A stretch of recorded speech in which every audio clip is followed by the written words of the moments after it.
Good morning. Happy Saturday, everybody. Thank you guys for hopping on to today's show. A little chilly morning here in Wisconsin as the fall weather kind of rolls through. It's my favorite. And today is going to be one of my favorite topics because we are continuing our series with the Sleep Well Challenge. So let's get into that. But today we are talking about sleep. Okay, so here's the question that we hear all the time, every day, and it's, Doc, why am I waking up at 2 to 3 a.m. every night?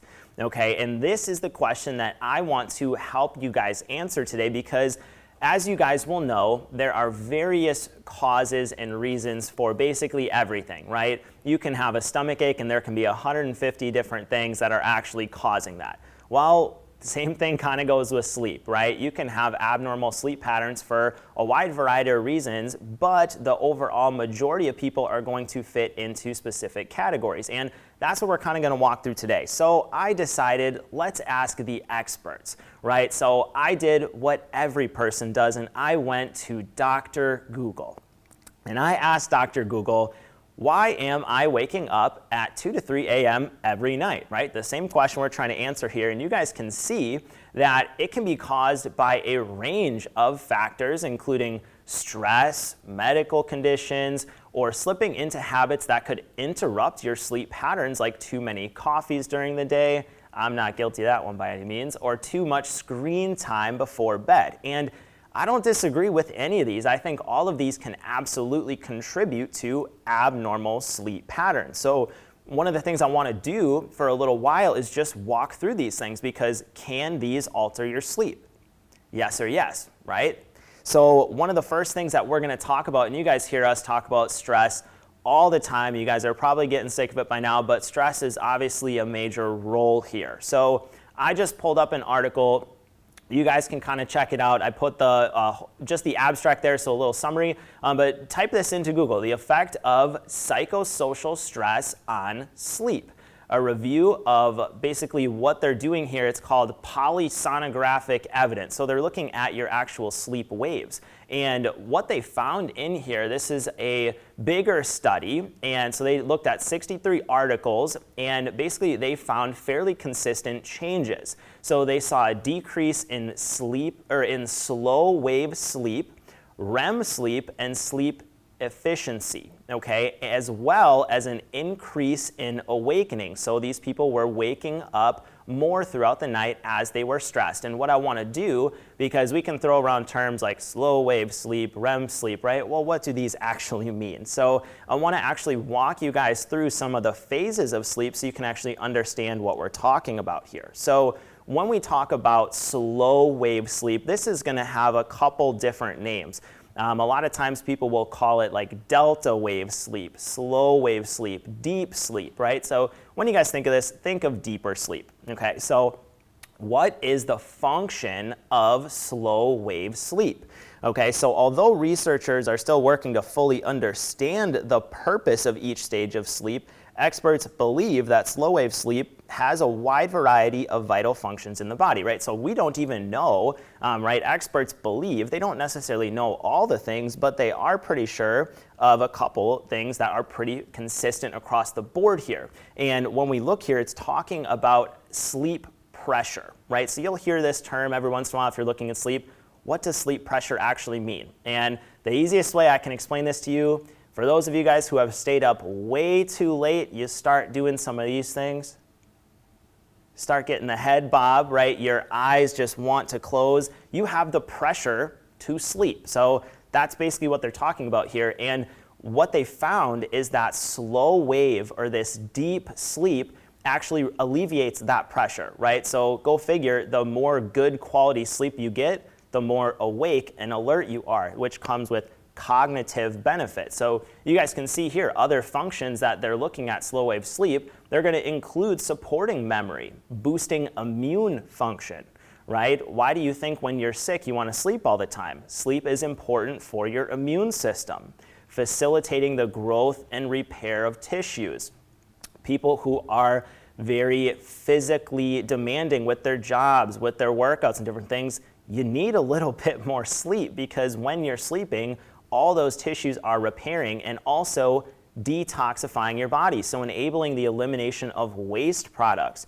Who's going to tell you that if you want to be detoxifying your body well, you have to sleep good? It is vital for basically every single aspect of your health to be sleeping good, which is why when there's a lack of sleep, you can notice a wide variety of symptoms. And today I'm going to help you guys understand some of that. But, right, Dr. Google talked about stress. It also talked about medical conditions. So I figured, why not look at some medical conditions that can affect sleep? And it kind of makes sense. Okay, so I just pulled up a list here from this article, and it talks about a list of conditions, right? So you have stress, which we just talked about, but you also have depression, you have arthritis, back pain. So many people are just struggling simply with joint pain that it prevents them from sleeping.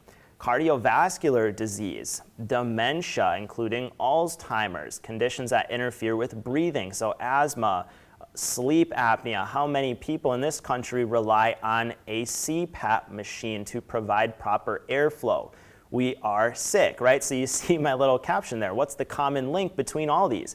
It doesn't matter if it's depression, arthritis, cardiovascular disease, dementia, sleep apnea. There's some sort of underlying inflammatory process that's taking place, okay? And when you have chronic underlying inflammation, your body needs sleep. So if you're not getting it, it's going to perpetuate the problem. But another problem that we have is that with certain types of inflammation, say there's a lot of stuff going on in the gut, that can trigger these immune system reactions, which can actually lead to your brain being a little bit more excitatory. You tend to be a little bit more amped up. You might go to bed and you feel tired and then you still can't sleep. That's frustrating, right? So what are some things we can do to actually help with that? That's what we're going to get into a little bit later. But now we need to talk about REM sleep. Okay, so we talked about the slow wave, the delta wave, the deep sleep, but what is REM sleep? Okay, a lot of people know that REM stands for the rapid eye movement, and this is actually the fourth stage of the sleep cycle. So there's 4 total stages. You have 3 different types of more deeper sleep, and then you have REM sleep. And what actually happens with REM sleep is that you actually have a lot more brain activity. Your heart rate starts going up, your eyes start moving all over the place, pretty crazy. But it's a very important part of sleep. So a lot of adults, on average, you need about 2 hours of REM sleep per night. And it, again, is still going to play a vital role in your memory, your emotional processing, your brain development, but also dreaming, right? So if you are someone who's getting some very vivid dreams, your REM sleep is likely playing a role in that. Now, you can still dream and stuff without REM sleep. Experts are still confused on that, right? So they're still trying to figure out all these different cycles with sleep, what phases do what, why they're important, and of course we can kind of backtrack, right? If we know REM sleep is, say, important for your memory, well, let's start asking the questions. Are you someone where maybe you're in a conversation and you're losing your place, you're forgetting, what you were talking about? You go into a room and you forget why you went in that room. It's like, okay, maybe you have a lack of sleep, or maybe your sleep is poor quality. Those are questions we can start answering. And then emotional processing. Maybe you're someone who has a really hard time processing different situations. You have a hard time dealing with different emotional issues. You may have poor sleep quality because that sleep's going to be extremely important in how your body's actually going to cope with that. Okay, so now let's start talking about some more environmental things, some choices we can make, right? So you hear a lot of people talk about caffeine, right? Dr. Google said, if you have too much caffeine, it can interfere with your sleep. And of course, I completely agree with this, but this is where there's, again, going to be a lot of variety. Caffeine is not going to affect me the same as it affects, say, Dr. Lucas. Maybe I can have a cup of coffee, 3 hours before bed and sleep like a baby, but if Dr. Lucas has one, 8 hours, he still can't sleep. And there's certain reasons for that, okay? Trust me, Dr. Lucas and I, we're both good at drinking coffee, okay? Trust me. But caffeine, on average, should be avoided about 8 hours before bed, okay? Reason for that is it does have to metabolize. It has to break down in your body and be eliminated. And a lot of that happens through the liver and the kidneys. So let's say you're someone where you can't have coffee anywhere near bed, or you're up all night. you may want to get some of these things checked out. You may want to get your labs done and look at your liver, your kidney function, maybe look at how your body processes these things, a process called methylation. You hear people who talk about methylation all the time, right? You say, I'm a fast methylator, I'm a slow methylator. Well, there is some validity to that, and there's certain reasons that happens, but look at caffeine. Okay, caffeine has to be methylated to some extent to get out of the body. Okay, and if you are someone who has slow methylation, that caffeine might affect you a little bit more. Okay, but again, it's going to vary based on the person. Like I said, people are very individualized. There's different things that are going to stress me out versus stress you out. Hopefully, I'm not stressing you out this morning talking about not having coffee after the afternoon, okay? But when we start looking at it too, I always tell people caffeine is gonna be best in the morning, okay? Because it can actually support your normal cortisol pattern. So this is something that's pretty similar, or pretty, standard, pretty self-explanatory, and people who are struggling with sleep typically aren't downing a bunch of caffeine before bed, but it's something I wanted to touch on because, we're kind of breaking it down from Dr. Google here. And now, the last thing on the list was blue light. Okay, and this is something that's very commonly talked about too. And what does the evidence actually direct us to? Well, it is true, right?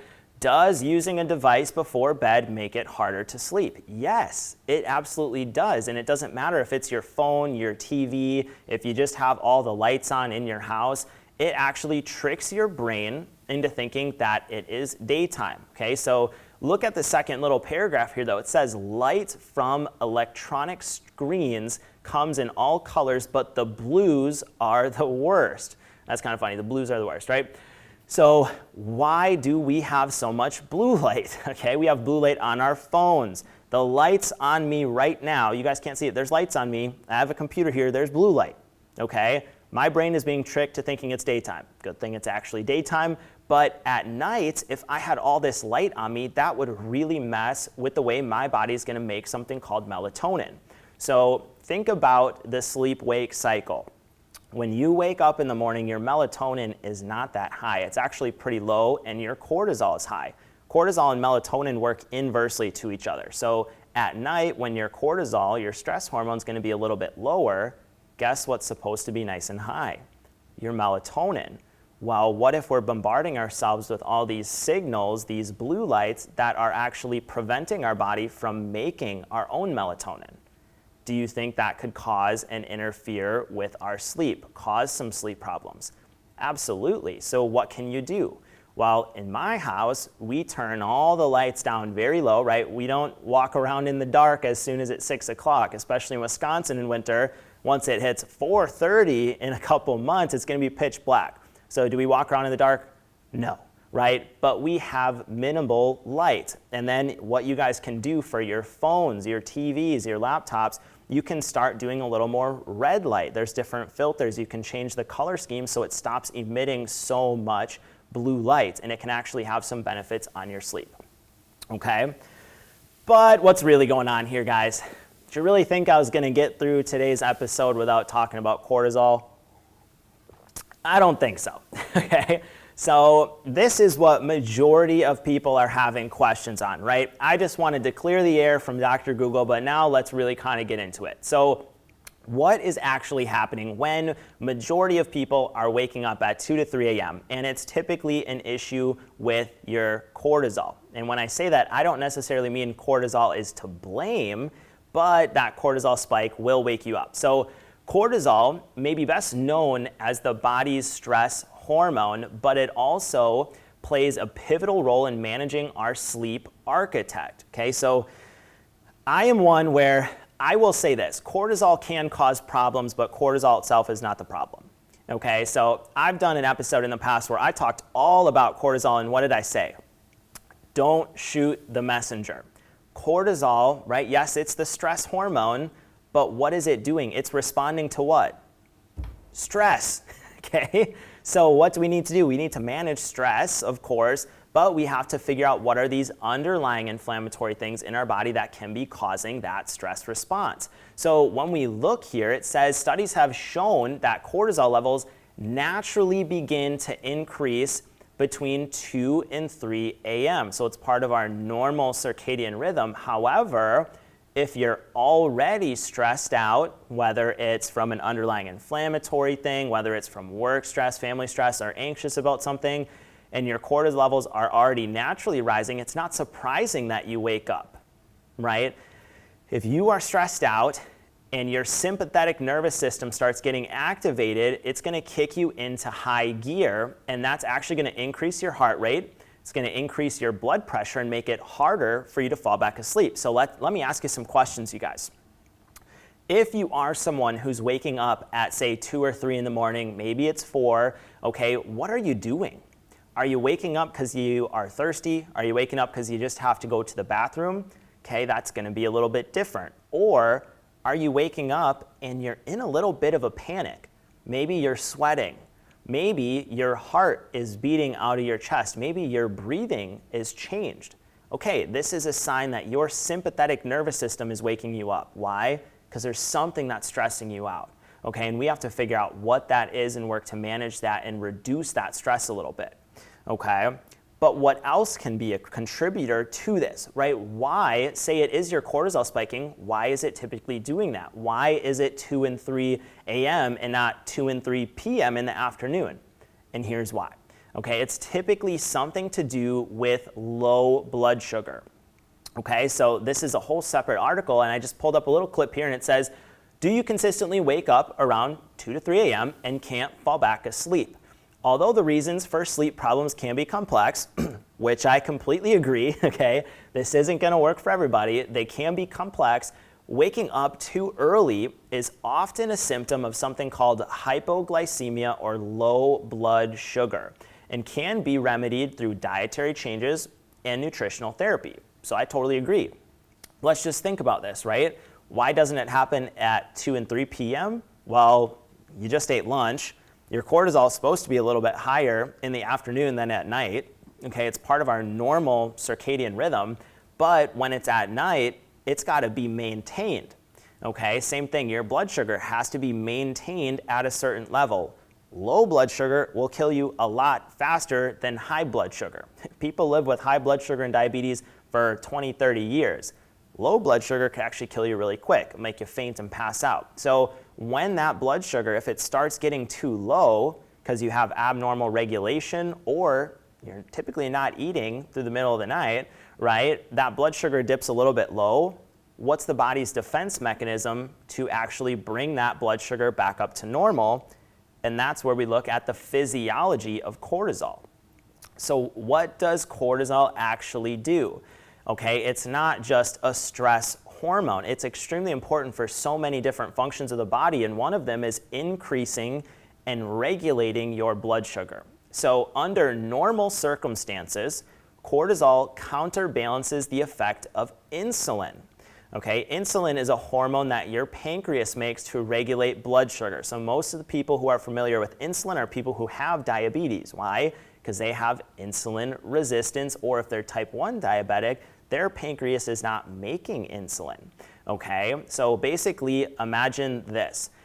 You're going to eat some food, okay, and perhaps there's going to be a little bit of sugar in there. I know none of you guys would eat sugar, but some of us every once in a while, you know, we have a little sweet potato or something like that. I actually just had a little bit of sweet potato even in my breakfast today because I'm doing a detox, so I need something to sustain me here. And when I ate that, my blood sugar went up. There's no doubt. What also went up? My insulin. Okay, is that bad? No. Okay, my blood sugar is gonna go up, and my insulin is gonna go up to allow that sugar to go into my cell. Okay, and that way my cell can actually use it. So it's a lock and key mechanism. Okay, so that's what insulin does, and cortisol is actually gonna have a similar effect, but it's going to be on the opposite side of things. So the same way that insulin will lower your blood sugar, cortisol is actually going to increase it. So cortisol raises your blood sugar by releasing stored glucose, while insulin lowers blood sugar. Now, having chronically high cortisol levels can lead to persistent blood sugar, or high blood sugar, hyperglycemia, and that can actually contribute to type 2 diabetes. So I've seen this multiple times where people are so stressed out and they do have that cortisol response, because if there's a lot of stress, your cortisol has to go up. It's a protective mechanism, but now your blood sugar goes up. That can actually lead to insulin resistance. I know people who don't eat sugar who are borderline type 2 diabetic. It happens, okay? So now what I want to do, we kind of understand a little bit of what's happening. We're kind of understanding the sleep cycle a little bit. We know that there's slow wave sleep. We know there's REM sleep. We know they're both very important for our brain, our memory, our immune system, the way our body's going to heal. And we all want to heal. We want to sleep well, but how can we actually do that, right? I don't want to bore you guys too much with the physiology of cortisol. We talked about it ad nauseum. But I want to actually talk about this, because this is what you guys want to talk about, okay? What can you do to aid in good quality deep sleep? Okay, and here we go. All right, so first thing, let's talk about this. Magnesium, specifically magnesium L-threonate. And there are, of course, many good forms of magnesium. There's magnesium glycinate, magnesium citrate, and they're all going to have slightly different effects. But magnesium L-threonate is by far the most studied when it comes to sleep. So magnesium threonate, it is known for its high bioavailability and its ability to cross the blood-brain barrier. It can enhance sleep depth and onset and possibly support cognitive function due to its engagement with the GABA pathway, which turns off certain areas of the forebrain to facilitate sleep. Okay, so what does this actually do, and what type of person may actually benefit from taking this? Okay, well, if anyone has heard of GABA before, think of GABA as very, very calming.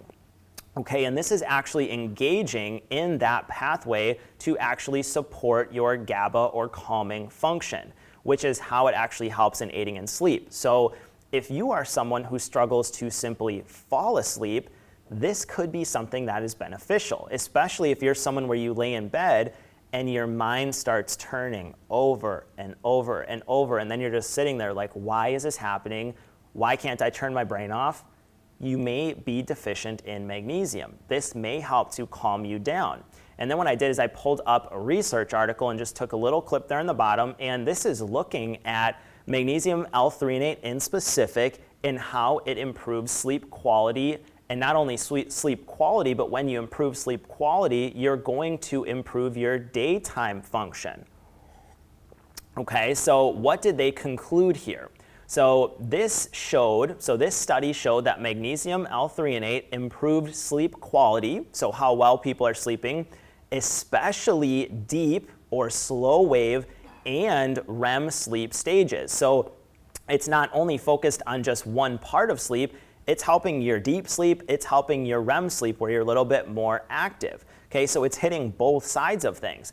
But then when you have that good quality deep sleep, you have that good quality REM sleep, there's going to be a lot of cognitive benefits. There's going to be a lot of benefits when it comes to your mood, and that's what they actually found. They concluded that it's consistent with how magnesium L-threonate works with your neurons. So think of neurons as the cells of your nervous system, of your brain, okay? In animal models suggesting positive impacts on overall brain health, but also improved mood, improved energy, improved alertness, right? So let's start thinking about how we can kind of backtrack these. Are you someone who has a lot of daytime fatigue? Do you have energy crashes? Do you have maybe some anxiety going on? Maybe you need a little bit of calm to your body. Okay, that's where magnesium L-threonate can actually be very beneficial, especially in aiding with sleep, because if you correct the sleep problem and you actually get that good cognitive awareness, you get that mood enhancement, you can actually just have much better activities on a day-to-day basis, be much more alert, right? We all want to be alert. We all want to be engaging with the people we're around. We want to be engaged in our family life, our work. Okay, it's extremely important, and in order to do those things, you have to prioritize your sleep and make sure that all of your needs there are being met. Okay, what is something else that we can do that's not even a supplement, right? How about olive oil? How many of you guys have heard that olive oil can help with sleep? Okay, this is something that Dr. Patrick actually taught me, and I believe he's talked about it on here a couple times too, but how does it actually work? Okay, so olive oil helps as a natural remedy by bringing balance to blood sugar levels that are above the average, with a high blood sugar count being a form of vasoconstriction and heart rate excitation.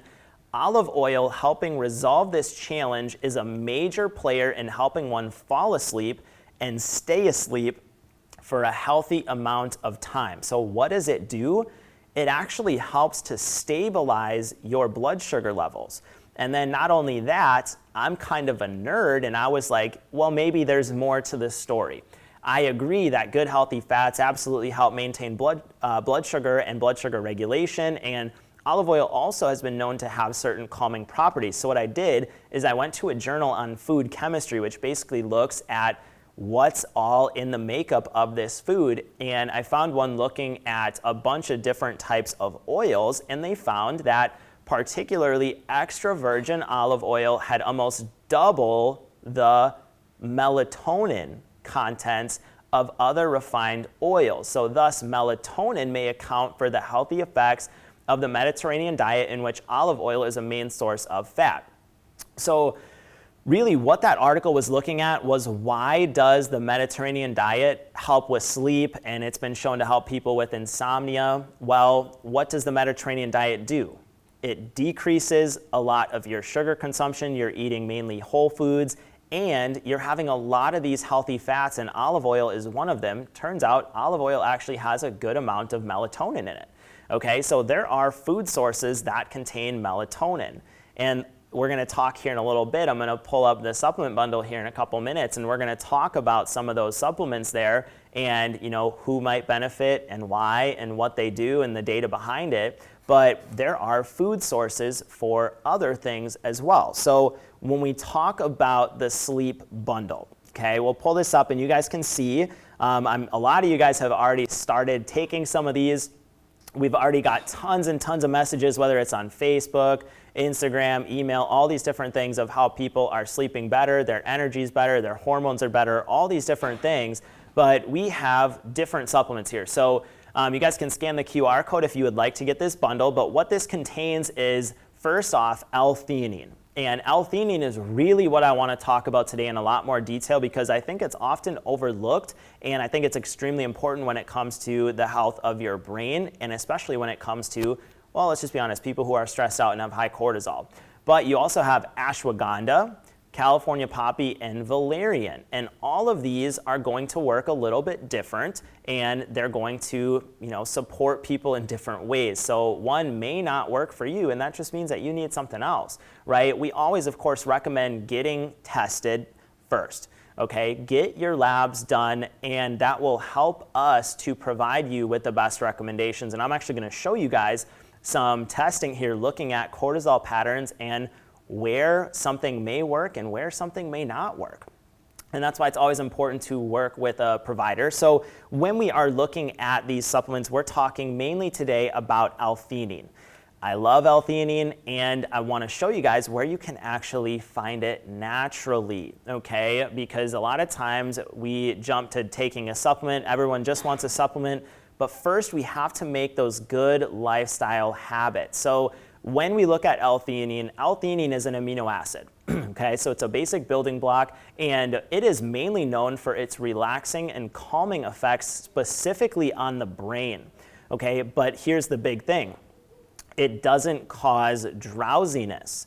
How often do you hear of people taking supplements and medications and things for sleep, and basically what they do is kind of suffocate the brain from getting oxygen, and then they chronically are fatigued? They might sleep good, but then they're still tired, they're groggy, they're drowsy, they still feel like they have this brain fog going on, right? L-theanine doesn't do that. It doesn't cause the drowsiness. And it also has been shown to cross the blood-brain barrier. And by doing that, it's able to increase GABA. So we talked about GABA being very calming. So when you guys think of GABA, think calm. So it increases your calming neurotransmitter, but also your serotonin and your dopamine, so your more classical happy, feel-good hormones, right? So all good things, but here's the thing that I love it for. It helps break down cortisol. So everything in the body has what's called a half-life. So basically that says it's going to take this much time for this cortisol to actually be metabolized, broken down, and eliminated out of your system. Okay, so half-life is just a calculation to figure out how long that's going to be. What L-theanine does is it actually helps to break that down a little bit faster. And where can you find it naturally? Green tea. Okay, so this is why I actually talked about this a long time ago in my episode on cortisol, and I remember starting the episode, and I'm doing it right now with a nice sip of green tea. Why? Because my cortisol is probably a little high with all this blue light on me, okay?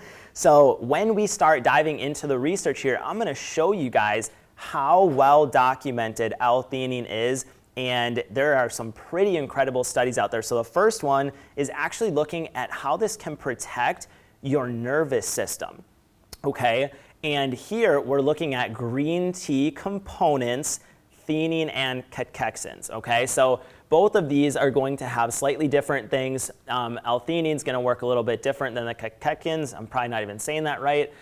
But I actually kind of want to walk you guys through this because this abstract is so unique. It's so cool at what they're studying here. So the neuroprotective effects of theanine and catechins contained in green tea are discussed. So this whole article is looking at just those two things. And what they did in this article is they literally tried to induce damage to cortical neurons, so this very particular cells of the nervous system, by poisoning them. And what they found is that when these rats were taking L-theanine, that damage was dramatically suppressed. So the death of hippocampal, so just a very part of your brain, basically, pyramidal neurons caused by transient forebrain ischemia in a gerbil, so not a rat, a gerbil, was inhibited with the ventricular pre-administration of theanine. Okay, so very, very cool. And what they also looked at down in the bottom was that, you know, all the results of the study pointed that L-theanine was neuroprotective, protects your neurological system. But there was also a lot more, because one of the things that they found was that one of the onset mechanisms for arterial sclerosis, so think of like arterial plaquing, cerebrovascular disease, all those different things, is the oxidation of LDL. So a lot of people, that's a whole separate topic talking about LDL, but the oxidation of LDL is really what the problem is. And if you guys look at the little highlighted portion there, the oxidative alterations of LDL, so basically forming it into a more damaging particle, were shown to be prevented by T catechins. Scavenging of free radicals, so that sign right there means free radicals, so things that are going to damage, was also exhibited by T catechins. That's a tongue twister. Say that 3 times fast and send me a video. The neuroprotective effects of theanine and catechins contained in green tea are a focus of considerable attention, and further studies are warranted. So you guys, if you read a lot of research and it starts saying that, you need to have your attention on those things, because basically the unfortunate part is that they're probably going to try to isolate them, make them synthetic, sell it as a pharmaceutical, but that means that this is of significance, right? They need further studies. They need to look at this in a lot more detail and figure out how this works. So extremely, extremely cool things going on there. Now, here's another one that looked at L-theanine in specific with the consumption of anxiety. Okay, so this is a systemic review, so they're looking at multiple different studies here, and what they found is that there were significant improvements in reducing stress and anxiety. So what they did in a lot of these studies, they literally compared it against anti-anxiety pharmaceuticals, alprazolam. Okay, and all the studies agreed that both L-theanine and the alazapram showed significant improvements in reducing stress and anxiety, but then they actually said that neither of them were anxiolytic, so not even the medication. But L-theanine supplementation can assist in reducing acute stress and anxiety, in people experiencing stressful situations. So what does this tell us? Think about yourself. Are you someone who goes through periods of acute stress? Are you someone who goes through periods of chronic stress, right? It doesn't matter, again, if it's work, family, if there are just certain things in life that are happening, we can't always control that stress. There's certain things in life we can't control, and if you can't control it, you have to support it. You have to manage it. Does this speak to you? Am I talking about you today? Maybe. Okay, now let's look at some more. I got a couple more things I want to get through today because there's just so much stuff on it, and I think L-theanine is very, very awesome. I love using it for myself, even just for more acute situations. But here we have a separate article, and these are all looking at different things. So we went from neuroprotective to acute stress and anxiety, and now we're looking at L-theanine on sleep quality in boys with ADHD. And basically what they found here is that oral administration, I believe they're doing oral administration of this one, it might be the next one actually, but what they said is that this study demonstrates that 400 milligrams daily of L-theanine is safe and effective in improving some aspects of sleep quality in boys diagnosed with ADHD. Since sleep problems are a common comorbidity associated with ADHD, because think of ADHD, it's often associated with very excitatory signals. What does L-theanine do? It helps to calm that response down. And because disturbed sleep may be linked with the etiology of this disorder, L-theanine may represent a safe and important adjunctive therapy in childhood ADHD. Okay, and even in the first little portion there, just that last sentence, in the results, L-theanine at relatively high doses was well tolerated with no significant adverse effects. It's extraordinarily safe. Okay, so anytime you hear someone say safe and effective, you need to go do your own research, and that's why we're providing you guys with all this research. But let's just kind of take a tangent here a little bit, because when we're kind of talking about sleep, especially today's topic, waking up at 2 to 3 a.m., a lot of people this is going to resonate with are either people with blood sugar issues or postmenopausal women. Okay, why? Because the adrenals are going to be a lot more involved. There's going to be a little bit more outputs of hormones at certain times. But L-theanine, in this case, we're talking about people with ADHD. How many people are being diagnosed with ADHD? Okay, because these people are also being affected from their sleep standpoint. So we see people with ADHD behavioral issues all the time, and what do we always talk about? We talk about sugar, we talk about the immune system. Why? Because the immune system, when it's very active, is going to increase the excitatory signals in your body. So we've been talking a lot about GABA. So think of GABA as calm, but your immune system creates something called glutamate. Think of glutamate as basically anxiety, right? Excitation. So ADHD, you have not enough calm, way too much excitation. So what can we do? We want to try to help bring this down and support this. What's something that does kind of both of those? L-theanine. Okay, it really does, and it works very well. So next step here, we're looking at the stress response again.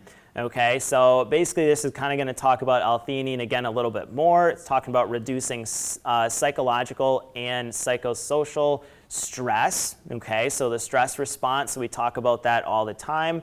And this is just another resource for you guys to have. And it basically says, this is the oral intake one of L-theanine, could cause anti-stress effects via the inhibition of cortical neuron excitation. So what was I just talking about with ADHD, with people who have anxiety? They are stuck in this state of excitation. It's not, right? No one wants to have these feelings, but their brain is being sent all these signals that says, excited, excited, excited. What does that translate to a lot of times? Anxiety, poor sleep, behavioral issues. Okay, and L-theanine can actually cause the opposite of that by inhibiting that neuronal or brain excitation. So very cool. Now we have, I think this is the last one here. So basically here we're looking at a little drink that they made. It had some L-theanine, but it also had some things like chamomile. A lot of people forget chamomile is extremely calming. A lot of people drink chamomile tea at night to try to calm down. Chamomile, our liquid herb, does the same thing, a lot more potent, but that's also something that can help people. But they're looking at the stress response of cognitive stressors was found to be significantly reduced 1 hour post-dose, and cortisol response was significantly reduced 3 hours post-dose. Okay, so this is one where we start talking about that cortisol, right? So I had mentioned early on, L-theanine is gonna actually reduce that cortisol response. How? How does that work, right? Well, here's the article that shows you that, and shows you that when you take L-theanine, it's not an immediate effect, right? You're not gonna take L-theanine and have cortisol way up here and it's gonna drop it down, but over the course of a few hours, think of it like going down the stairs, right? That cortisol is gonna start going down to the basement, it's gonna start slowly dropping off, and then you should be able to be nice and relaxed, okay? But we always talk about testing, right? How do you actually know if L-theanine is going to help you, right? Am I telling everyone to go buy a bunch of L-theanine and take it? Absolutely not. We always recommend getting your labs done. So I want to show you guys a couple cases here of my patients and why I may or may not use this, because it's only going to help some people. It's only going to help someone who actually needs it, okay? So who's had their Dutch test done? I want you guys to put that in the comments right now. Talk with Kelsey and Aaron and Dr. Lucas over here. And I want you guys to actually let them know, hey, I had my labs done, or hey, maybe I haven't, but I want to, okay? Because you need to get this stuff looked at. So when we look at a Dutch test, this is page 5. And if you look on the bottom right, what does that say? Your daily free cortisol pattern. And you can actually monitor your cortisol throughout the day. So this individual, their cortisol starts out pretty normal, if not a little high, and then the whole day, it's just pretty low, right? We can look at their total adrenal output and it's pretty low. Okay, is this someone I'm gonna go give a bunch of L-theanine to? No, right? Their cortisol is already down low. Okay, if anything, this person might need a little bit of some stimulation there. Okay, so this is why your testing is important. Your testing is what's going to guide us. But now, let's look at someone who maybe could take a whole bottle of it, right? So here, this person is super stressed out. When we're talking about adrenal output, I'm pretty sure this person's got to be on some form of hormone therapy, because this is so off the charts. But look at that cortisol pattern. The high end of the range is in black. They're over double the max. Okay, the whole day, right? Even at night, it's double the max. This is someone who's going to be in constant fight or flight. Okay, they are going to have a hard time sleeping with cortisol that elevated. Okay, so if you guys are having problems with your sleep, if you are waking up in the middle of the night all the time, this is something you want to get looked at. Okay, if you guys have a Wellness Way doctor already and you haven't had this test done, ask them. Say, hey, is this something that I need to do? If you guys aren't a patient, well, we have offices all over the place that would be happy to help you guys get this testing. It's important for your health. It's important for your family's health to get these things looked at. Now, it's not only about the cortisol though, right? I had also mentioned another thing, and that was blood sugar. Are you someone who suspects blood sugar issues? How do you really know? You have to get that tested. Okay, so here, this is pretty generic. Our lab testing is always going to include your fasting insulin, but here we have some blood glucose levels, your A1C. This person is definitely type 2 diabetic with these values, extremely, extremely high. Is this someone who is going to have problems sleeping? More than likely, yes. Their blood sugar is probably going to be all over the place. They may have a hard time sustaining normal levels, and it may start to dip a little low, and then they start having some problems. They wake up in the middle of the night. So get your hormones looked at, get your blood sugars looked at, but then also we have to talk about the other piece, right? Managing that stress. Okay, so this is something I always like to talk about, and I'm going to do a little study with you guys here this morning, and we're talking about managing stress. So levels of nature and the stress response. So a growing numbers of studies, not just this one, have shown that visiting green spaces and being exposed to natural environments can reduce psychological or physiological stress, okay? And what we want to look at, and what they looked at here, is they assessed 3 different environments. Okay, so one was like a wilderness-like characteristic, so basically think of walking in the woods. A second was a municipal type park, so think of still an outdoor area, maybe in like a New York park or city or something like that. And then a third one representing an indoor exercise facility. So a place where a lot of people commonly go to burn stress, right, to kind of take care and manage it, which I still think that's great. I still think that's important.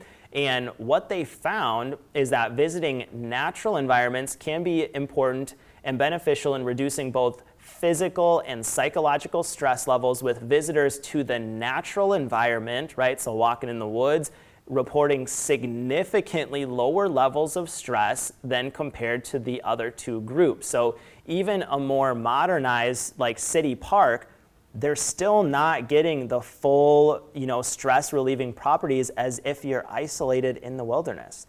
There is something extremely unique and calming and connecting when you actually kind of isolate yourself a little bit, whether it's going for a walk on a trail where you're just getting away from all the buildings, all the stress. And what I'm going to do here today, I'm going to show you guys 2 pictures, and I need some engagement here. I need you guys to tell me what you think, okay? So they are going to be over there talking with you guys. I'm going to pull up 2 pictures, okay? So it's going to be a couple slides.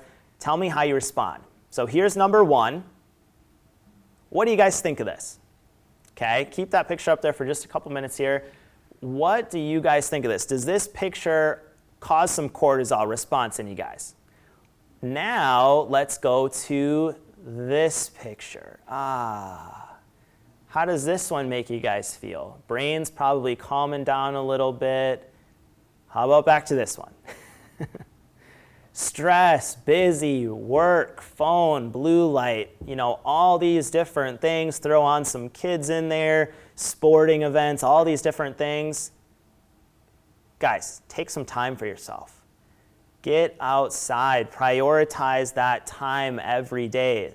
Looking at pictures of wilderness is calming. Imagine if you actually just isolated yourself a little bit. Even if it's 5 to 10 minutes a day, just get outside, get some sun on your skin, go out and stargaze, lay on the grass. I do that sometimes. I still live in an apartment complex. I'll go outside. I will literally lay on the ground. I'll be barefoot, and my neighbors walk by. They probably think I'm crazy. I don't care. I'm grounding. I'm getting the good benefits of that, and they think I'm weird, right? But hey, that's their own problem. I'm trying to heal. I'm trying to sleep good, okay? They'll probably be up for a few hours, but you need to prioritize this time. It's extremely important. You need to take care of yourself, and I can tell you a lot of you guys probably don't want to do this. It's hard to find 10, 15 minutes sometimes, right? It's like, oh, I'm doing all these things. I don't really want to go outside. I can't, I got kids. I got to do all these things. Bring the kids. Kids love outside, right? Bring them for a walk, bring them to a little park, and just try to put the brakes on a little bit. So kind of closing up here, talking about sleep, right? What are our goals? Where are we trying to aim towards? Well, it's going to be different for guys and girls. Okay, guys are only going to need that 6 to 8 hours per night. Women, you guys have a little bit more hormonal reserves that have to be built up. 8 to 10 hours per night is going to be best. And you have to remember this. Sleep is when your body heals. Okay, certain cells of your body are going to be way more active at night. They're cleaning up the debris. They're helping your body detox. Your melatonin, we talked about the blue light, reducing that. But melatonin is not only important for sleep, it's a major antioxidant. If you want to heal, if you want those free radicals, those inflammatory particles to get cleaned up, you need to have good levels of those things. It's extremely important. So if I can leave you guys with anything, it's to really take serious, at least this month, your stress levels, your sleep patterns. It's vitally important not only to your energy, but to your overall well-being. Guys, get your labs done. Invest in yourself. Your health is the most important asset you have. If you lose it, nothing else really is that important.